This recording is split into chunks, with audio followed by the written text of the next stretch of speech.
Hey there, Luke here, dietitian from Active Health Clinic. Recently I've had lots of patients ask me what the go is with alkaline water or hydrogen-rich water, and whether these options are really worthwhile and have any beneficial effects for health. So I thought today I might dive into this topic a little bit and address it from a dietitian sort of perspective. So first things first, what is alkaline water? Well, when we're talking about alkaline water, we're thinking about water that's of a higher pH.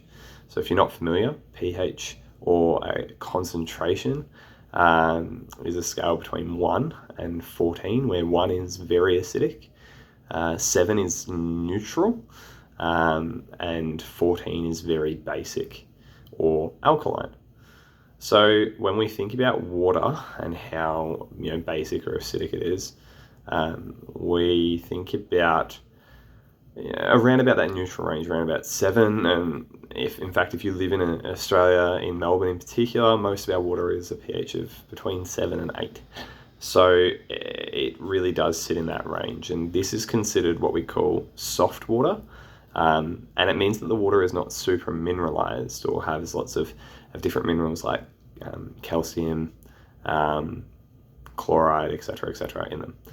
Sometimes our water supply can become more mineralized though, and this is known as hard water. This sits at about a pH of 8.5 and above.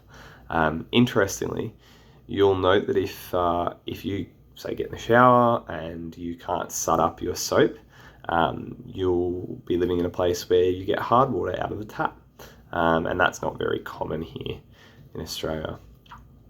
When most people talk about drinking alkaline water, however, they're talking about drinking water that's between a pH of 9 and 10 around about.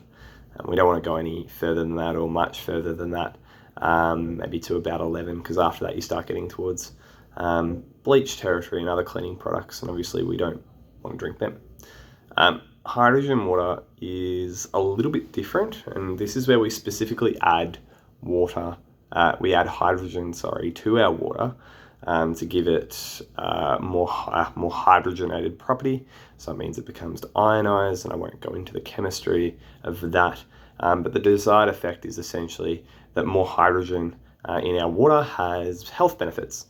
And often this process can and will increase the pH of water and make it more alkaline, though it may not be the main sort of effect that we're looking for out of hydrogenating water, and it won't be as strong or as high a pH as what's marketed as alkaline water typically.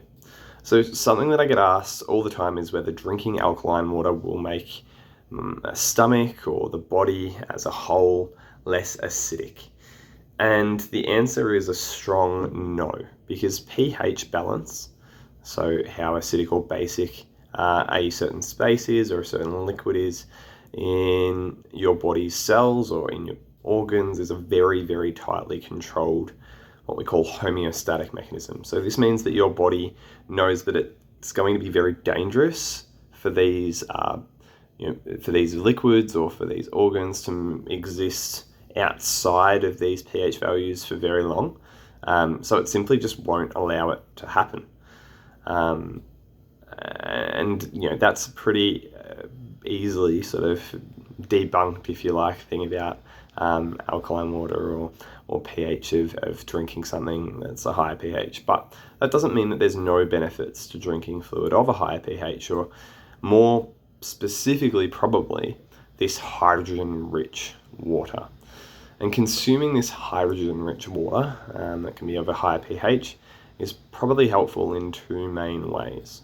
So when we drink water that's more hydrogenated, water is able to pass from the stomach and into the body, so into our cells and towards our brain more easily.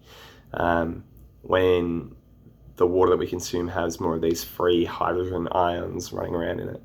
And this is because the system by which we actually get water from our gut to the rest of our body works based on concentration gradients. In fact, both systems that we have that allow for this to happen work on these concentration gradients. So when water is charged, when it's ionized, if you like, it assists with the movement of water through these channels or across these membranes. Now, what this means for patients with invisible illness is that if you struggle with gut symptoms, particularly like a feeling of fullness or heaviness or significant nausea, specifically after drinking water, then drinking this type of hydrogen-rich water could help you feel less of these symptoms potentially and help you get more fluid to your body and your brain, which would be a fantastic outcome, specifically from a OI and POTS and dysautonomia perspective, but for anyone with an invisible illness or anyone who really struggles with hydration in and of itself. The other proposed benefit would be that potentially, because these hydrogen ions are running around in your water, that they could have an anti-inflammatory effect, potentially reducing oxidative stress and free radicals and all those fancy terms. But there's still sort of preliminary evidence on this. So we watch this space for more evidence, basically. And it could be a really exciting thing that we might be able to access to help ourselves in that way. So I'd be really interested to hear about some people's experiences with alkaline or hydrogen water below. There's certain ways that we can access this water, and if anyone has some particularly good or economical ways, because unfortunately it's probably quite expensive at the moment, but if you've got some ways that are economical that could be shared around, that would be awesome. Or if you have any sort of experiences or thoughts you want to share, feel free to drop a comment below. I'll do my best to get back to people, but yeah, I hope that's been an insightful look into alkaline, or more specifically perhaps hydrogen-rich water.